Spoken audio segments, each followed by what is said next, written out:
저는 모든 것이 완벽했던 제 인생이 하루아침에 뒤틀릴 거라고는 상상도 못했습니다. 독일 명문대를 나와 글로벌 IT 기업의 컨설턴트로 승승장구하던 제가 왜 하필 중국으로 가게 된 걸까요? 아마 그때 이 파견을 거절했더라면 제 삶은 지금과는 완전히 달라졌겠죠. 처음 중국행 비행기를 탔을 때만 해도 이 출장이 제 정체성을 완전히 뒤흔들어 놓을 거라고는 꿈에도 생각 못했어요. 하지만 이제와 돌아보면 그건 마치 운명 같은 것이었습니다. 제가 겪은 충격적인 차별과 편견, 믿을 수 없는 회식 문화, 그리고 우연히 마주한 또 다른 나라에서의 예상치 못한 감동까지. 독일계 한국 입양아로 살아온 32년의 시간 동안 저는 제가 누구인지 한 번도 진지하게 고민해 본 적이 없었죠. 하지만 이제 말씀드리려는 이야기는 제가 어떻게 저의 진짜 모습을 찾아가게 되었는지에 관한 것입니다. 과연 피는 물보다 진한 걸까요? 서로 다른 세 나라에서 겪은 충격적인 경험들이 제게 어떤 깨달음을 주게 될지 지금부터 제 이야기를 들려드리겠습니다. 프랑크푸르트 공항 출국장에서 마지막으로 휴대폰을 확인했습니다. 어머니가 보낸 메시지였죠. 조심히 다녀와라, 아들. 중국은 독일과는 많이 다를 거야. 살짝 웃으며 메시지를 닫았어요. 저는 이미 다름에 익숙한 사람입니다. 3살 때 한국에서 독일로 입양된 이후 제 삶 자체가 늘 다름의 연속이었으니까요. 탑승구로 걸어가며 지난 시간들이 스쳐 지나갔습니다.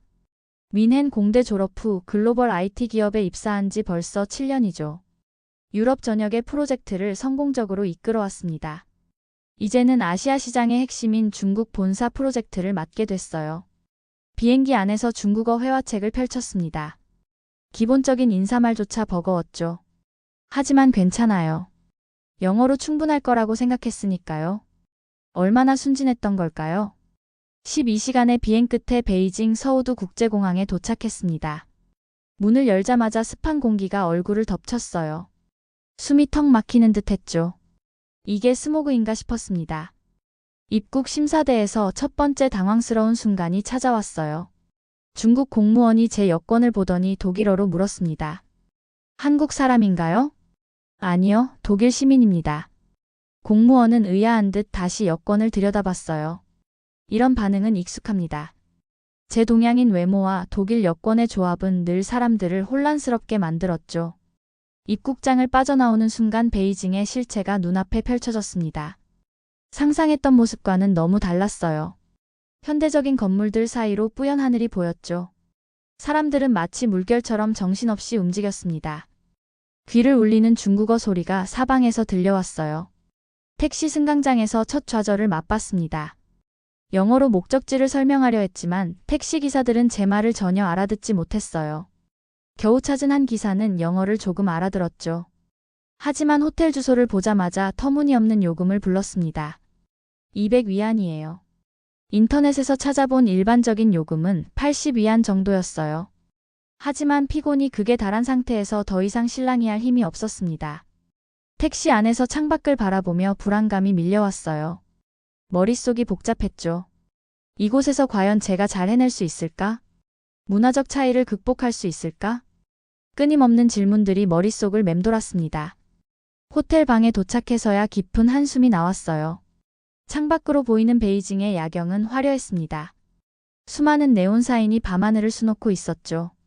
하지만 그 화려함 속에서 왠지 모를 공허함이 느껴졌어요. 휴대폰을 꺼내 어머니에게 짧은 메시지를 보냈습니다. 도착했어요. 어머니 말씀이 맞았네요. 정말 많이 다르네요. 침대에 누워 천장을 바라보며 생각했어요. 내일부터 시작될 본사 프로젝트가 걱정됐죠. 첫날부터 이렇게 많은 벽을 실감하게 될 줄은 몰랐습니다. 베이징에서의 첫날 밤, 저는 이미 홀로 남겨진 듯한 기분을 느꼈어요. 아침 일찍 회사에 도착했습니다. 현대적인 고층 빌딩 앞에서 잠시 멈춰 섰어요. 독일 본사에서 봤던 사진 그대로였죠. 적어도 겉모습은요. 로비에서 인사팀 리우 씨를 만났습니다. 제 짧은 중국어 인사에 환하게 웃어주었어요. 루카스 씨, 왕 부장님께서 기다리고 계세요. 엘리베이터에 올라 저의 새로운 사무실이 있는 35층으로 향했습니다. 심장이 빠르게 뛰었어요. 독일에서 쌓은 경험이 여기서도 통할 거라 믿었죠. 회의실에 들어서자 왕 부장이 날카로운 눈빛으로 저를 위아래로 훑어봤어요.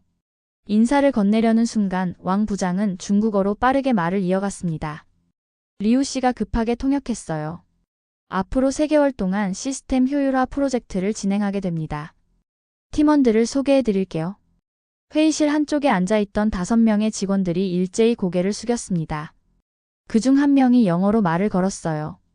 저는 프로젝트 매니저 장 웨이입니다. 반가운 마음에 바로 제 생각을 공유했죠. 먼저 현재 시스템 분석부터 시작하면 좋을 것 같습니다. 팀원들과 1대1 미팅을 가질 수 있을까요? 장 웨이는 왕 부장을 흘끗 쳐다봤어요. 왕 부장이 고개를 저었고 장 웨이는 단호하게 대답했습니다. 그건 어렵습니다. 모든 회의는 제가 주재하고 보고는 제를 통해 이루어져야 합니다. 당황스러웠어요. 독일에서는 상상도 할 수 없는 일이었죠. 오후 회의에서는 더 큰 충격이 기다리고 있었습니다. 제가 제안한 새로운 방식에 대해 아무도 의견을 내지 않았어요. 그저 고개만 끄덕일 뿐이었죠.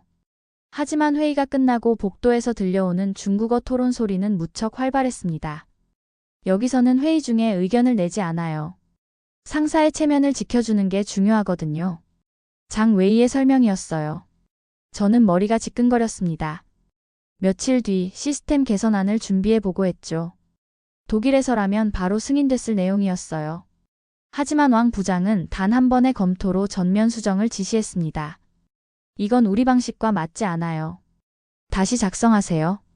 구체적인 이유는 설명하지 않았어요. 수정 방향도 알려주지 않았죠. 답답한 마음에 팀원들에게 개별적으로 의견을 구하려 했습니다.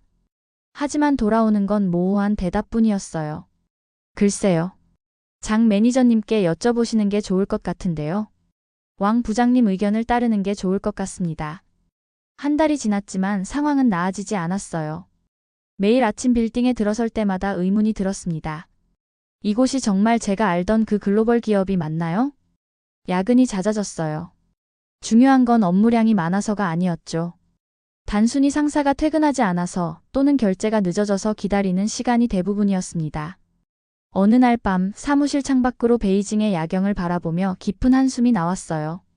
독일에서는 당연했던 모든 것들이 여기서는 통하지 않았습니다. 책상 위 모니터에는 3번째로 수정 중인 보고서가 켜져 있었어요. 옆자리의 중국인 동료들은 여전히 자리를 지키고 있었죠. 아무도 먼저 퇴근하지 못하는 분위기 속에서 저는 이 프로젝트를 어떻게 성공시켜야 할지 막막했습니다. 휴대폰에 독일 본사에서 온 메시지가 떴어요. 다음 주 프로젝트 진행 상황 보고를 요청하는 내용이었습니다. 책상에 머리를 기댔죠. 과연 이 문화적 차이를 어떻게 설명해야 할까요? 오늘도 회의실에서 긴 한숨이 나왔습니다. 중국어로 오가는 대화가 귀에 들리지만 이해할 수 없어요. 처음에는 영어로 통역해주던 동료들도 이제는 제가 없는 사람처럼 대화를 이어가죠. 루카스 씨는 우리말을 못 알아들을 텐데.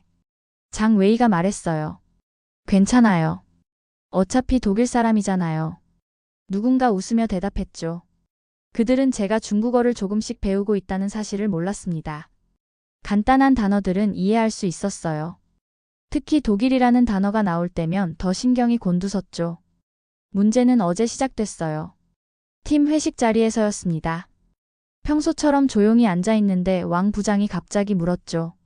루카스, 넌 원래 어디 사람이야? 독일 시민입니다. 아니, 그게 아니라 원래. 너 한국인이지? 순간 테이블이 조용해졌어요. 모두의 시선이 저에게 꽂혔죠. 마치 제가 지금까지 거짓말을 한 것처럼 보는 눈빛이었습니다. 3살 때 독일로 입양됐어요. 말이 끝나기가 무섭게 중국어로 수군거림이 시작됐습니다. 이해할 수 있는 단어들이 귓가에 와 박혔어요. 한국인이었네. 왜 독일에 있대? 입양이라고? 그 순간부터 모든 게 달라졌어요. 아침 회의에서 제 의견은 더욱 무시됐죠. 복도에서 마주치면 중국어로 뭐라 속삭이고는 웃었습니다. 점심시간이면 다들 어디로 사라졌는지 알 수 없었어요. 예전에는 그래도 루카스, 같이 가요라고 형식적이나마 물어봤는데 이제는 그마저도 없어졌죠. 오늘 아침에는 더 황당한 일이 있었습니다. 프로젝트 기획안을 검토하던 왕 부장이 갑자기 말했어요. 루카스, 이건 너무 서구식 사고방식 아닌가? 넌 아시아 사람인데? 우리 문화를 더 이해해야 하는 거 아니야? 순간 화가 치밀었습니다. 제 정체성을 가지고 이렇게 판단하다니요. 하지만 항의할 수도 없었죠. 여기서는 상사에게 대들 수 없다는 걸 이미 배웠으니까요. 사무실 창가에 서서 맞은편 빌딩을 바라봤어요. 유리창에 비친 제 모습이 눈에 들어왔죠. 분명 아시아인의 얼굴이지만 저는 독일에서 자랐고 독일인의 정체성을 가진 사람입니다. 책상으로 돌아와 보니 팀 채팅방에서 메시지가 오가고 있었어요. 제가 포함되지 않은 새로운 채팅방을 만들었나 봅니다. 실수로 잘못 보낸 메시지 하나가 눈에 띄었죠. 한국인이 우리 프로젝트 담당이라니 본사는 뭘 생각하는 거야? 모니터를 끄고 잠시 눈을 감았습니다. 독일에서도 가끔 제 외모 때문에 편견을 겪긴 했어요. 하지만 이건 달랐죠. 제 전문성과 능력은 전혀 보지 않고 오직 제가 한국계라는 이유만으로 판단하고 있었으니까요. 휴대폰을 꺼내 독일 어머니에게 메시지를 보냈습니다. 어머니, 제가 누구인지 혼란스러워요. 여기서는 제가 한국인이라서 문제가 되나 봅니다. 잠시 후 어머니의 답장이 왔어요. 넌 우리 아들이야. 네가 어디서 왔는지가 아니라 네가 어떤 사람인지가 중요한 거야. 눈시울이 붉어졌습니다. 하지만 이내 마음을 다잡았어요. 이런 차별이 저를 무너뜨릴 순 없었죠. 제 실력으로 보여줘야 했습니다. 그들의 편견이 얼마나 잘못됐는지 증명해야 했어요. 오늘도 아침부터 배가 아팠습니다. 어제 저녁에 시켜먹은 마라탕 때문인 것 같아요. 맛은 정말 좋았는데 이제는 배달 음식만 보면 겁부터 나네요. 회사로 가는 지하철은 늘 전쟁터였습니다. 독일에서는 상상도 할 수 없는 광경이죠. 새치기는 기본이고 선을 그어놓은 승차 구역도 무의미해요. 지하철이 들어오면 모두가 한꺼번에 몰려들죠. 여기서는 이게 당연한 거예요. 장 웨이의 말이 귓가에 맴돕니다. 하지만 3개월이 지난 지금도 적응이 안 돼요. 매일 아침 옷은 구겨지고 가방은 밀리고 밀려 어깨가 아프죠. 점심시간 회사 근처 식당가로 나왔습니다. 음식 맛은 기가 막히게 좋아요. 하지만 주방을 들여다볼 때마다 식욕이 사라지죠. 바닥에 떨어진 재료들, 손을 씻지 않는 조리사들, 더러운 행주로 닦는 식기들. 루카스, 이런 거 신경 쓰면 중국에서 못 살아요. 동료 리우의 말에 웃음만 나왔습니다. 길거리 음식점에서는 기름때가 검게 엉겨붙은 웍에서 요리가 나오고 바닥에 침을 뱉는 사람들 옆에서 야외 테이블이 차려져요. 택시를 타고 가는 길은 매일이 롤러코스터였습니다. 신호등은 참고사항 정도로만 여겨지고 차선은 그저 도로를 예쁘게 꾸미는 장식 같아요.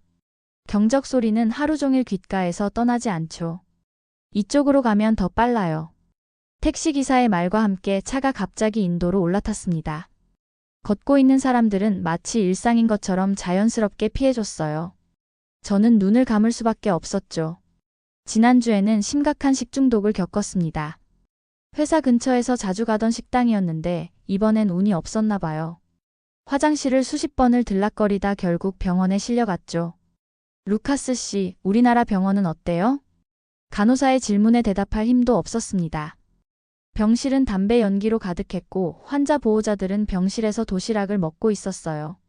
소독약 냄새보다 음식 냄새가 더 강했죠. 집으로 돌아오는 길 아파트 단지 입구에서 또 한숨이 나왔습니다. 길가에 넘쳐나는 쓰레기들, 아무데서나 담배를 피우는 사람들, 시끄러운 확성기 소리로 광고하는 가게들. 베란다 창문을 열었다가 바로 닫았어요. 맞은편 건물에서 털어대는 이불에서 먼지가 날아오고 아래층에서는 마늘 냄새가 코를 찔렀죠. 독일의 깔끔하고 조용한 제 아파트가 그리워졌습니다. 휴대폰으로 배달 앱을 열었어요. 며칠 전 배탈이 났던 기억이 떠올라 망설여졌죠. 하지만 피곤해서 나갈 힘도 없었습니다. 이번에는 위생 점수가 높은 곳으로 시켜볼까? 주문 버튼을 누르며 생각했어요. 여기 사람들은 이런 상황에 어떻게 적응하며 사는 걸까요? 불편함을 느끼지 않는 걸까요? 아니면 그냥 모든 걸 받아들이며 사는 걸까요? 창밖으로 보이는 베이징의 스모그 낀 하늘이 마치 제 미래처럼 뿌옇게 보였습니다. 이곳에서 과연 얼마나 버틸 수 있을지 오늘도 의문이 들었어요. 오늘도 회식 자리입니다. 왕 부장의 제안은 사실상 명령이었죠. 퇴근 시간이 다가오자 모두가 긴장한 표정을 지었어요. 저는 그 이유를 곧 알게 됐습니다. 호화로운 중식당 원형 테이블에 앉았어요. 독일에서는 회식이 즐거운 자리였는데 이곳은 달랐죠. 모두의 표정이 경직되어 있었습니다. 자, 오늘은 다들 실컷 마시자고. 왕 부장의 말이 떨어지자마자 테이블이 더욱 조용해졌어요. 건배를 제안할 때마다 모두가 자리에서 일어나 잔을 비워야 했습니다. 루카스, 너도 마셔야지. 이게 우리 문화야. 거절하려는 제 말을 자르며 장 웨이가 속삭였어요. 거절하면 안 돼요. 왕 부장님 체면을 구기는 거예요.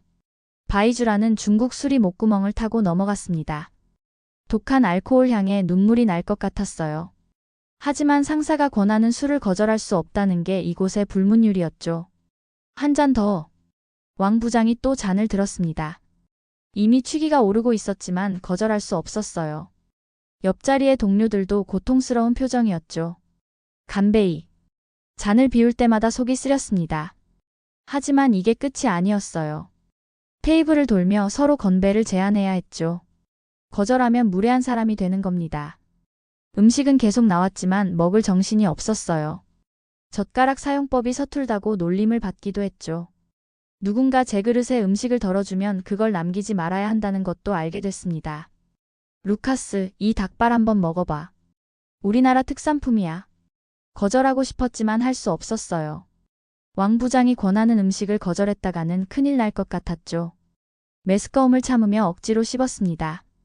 3시간이 지났는데도 자리는 계속됐어요. 독일에서는 상상도 할 수 없는 광경이었죠. 이미 몇 명은 테이블에 고개를 숙이고 있었습니다. 이제 노래방 가자고. 왕 부장의 제안에 모두가 기계적으로 동의했어요. 제 의견 따위는 중요하지 않았죠. 이미 새벽 1시가 넘었는데도 아무도 집에 가자는 말을 꺼내지 못했습니다. 노래방에서도 술은 계속됐어요. 상사가 부르는 노래에 맞춰 박수를 쳐야 했고 어깨춤도 춰야 했죠. 한 명씩 돌아가며 노래를 불러야 한다는데 제 차례가 다가올수록 식은땀이 났습니다. 새벽 3시 겨우 집으로 돌아왔어요. 화장실에 쭈그려 앉아 속이 메스꺼워 견딜 수 없었죠.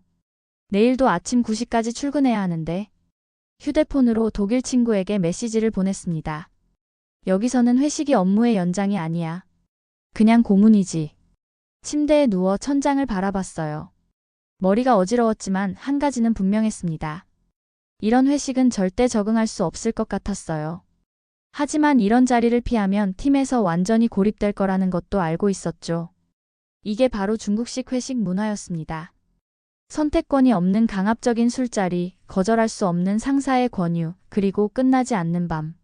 서울에서의 마지막 날 아침 회의가 일찍 끝났습니다. 한국 팀장님이 저를 따로 불렀어요. 루카스 씨, 혹시 시간 되시면 저녁 식사 같이 할까요? 한국 음식은 좀 먹어보셨나요? 독일식 정확함과 한국식 따뜻함이 섞인 말투가 왠지 마음에 와닿았습니다. 저녁 식사 자리에서 한국 동료들은 제 이야기를 궁금해했어요. 그동안 중국에서 겪은 일들, 독일에서의 생활, 그리고 제가 입양하라는 사실까지. 저도 독일에서 살다 왔어요. 루카스 씨가 독일식 사고방식으로 일하시는 게 너무 반가웠죠. 김 과장의 말에 모두가 웃었습니다. 누군가 제 이야기를 이해한다는 게 이렇게 위로가 될 줄 몰랐어요. 사실 여기 오기 전까지는 제가 한국 사람이라는 걸 잊고 살았던 것 같아요. 말을 꺼내자마자 목이 메었습니다. 평소에 제가 아니었죠.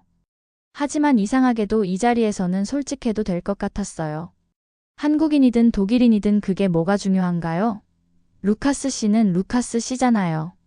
팀장님의 말씀에 눈시울이 뜨거워졌습니다. 중국에서는 제 정체성이 발목을 잡았는데 여기서는 오히려 제가 저일 수 있었어요. 다음 날 아침 일찍 일어나 근처 카페에 들렀습니다. 바리스타가 건넨 따뜻한 미소가 자연스러웠어요. 길거리에 수많은 사람들 속에 섞여 있는데도 이상하게 마음이 편했죠. 지하철에서는 옆자리 할머니가 제게 말을 걸었습니다. 한국어를 못 알아들어도 그 따뜻한 눈빛은 이해할 수 있었어요. 이런 게 혈연의 정이라는 걸까요? 점심시간 동료들이 김치찌개를 추천했습니다. 처음 먹어보는 맛인데 왠지 모를 익숙함이 느껴졌어요. 마치 오래전부터 알고 있었던 맛 같았죠. 이상하게 편하네요. 마치 집에 온 것 같은 느낌이랄까? 말을 하다 말고 깜짝 놀랐습니다. 제가 지금 집이라는 단어를 썼나요? 프랑크푸르트의 제 집을 생각하면 당연히 그게 집이었는데. 공항으로 가는 길 택시기사님이 물었어요. 외국에서 오래 사셨나 봐요?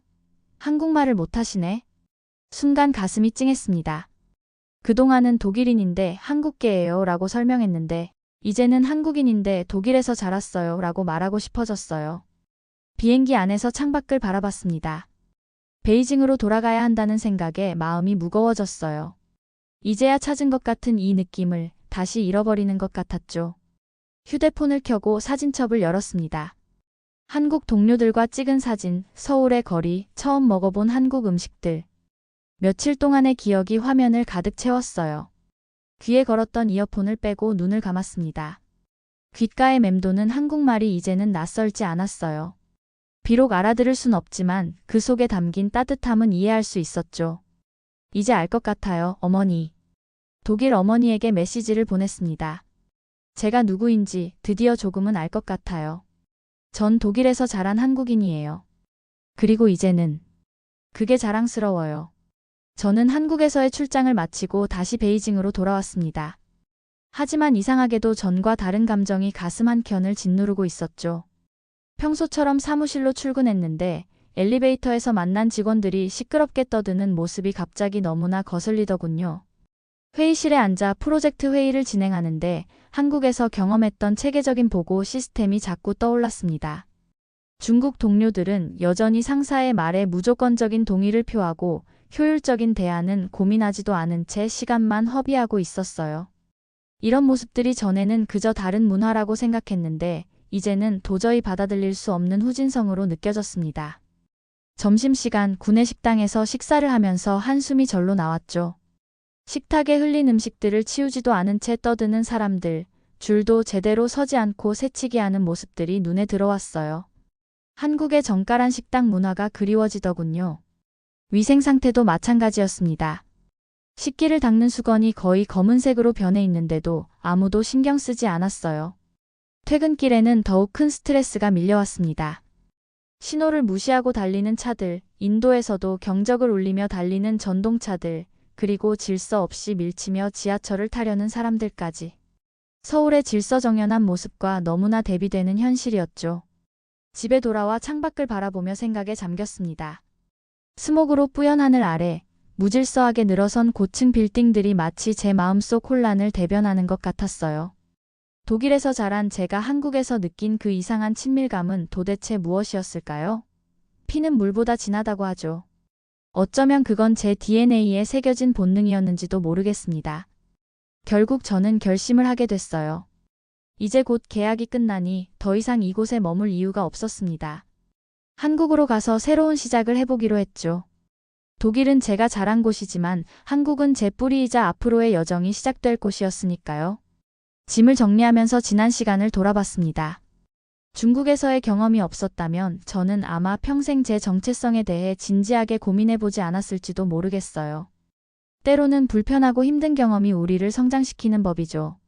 이제 저는 압니다. 제가 어디로 가야 할지, 그리고 진정한 제 모습은 무엇인지를요. 베이징 공항에서 비행기를 기다리며 마지막으로 도시를 바라봤습니다. 이곳에서의 시간이 결코 헛되지는 않았다는 생각이 들었어요. 이제 저는 서울로 향합니다.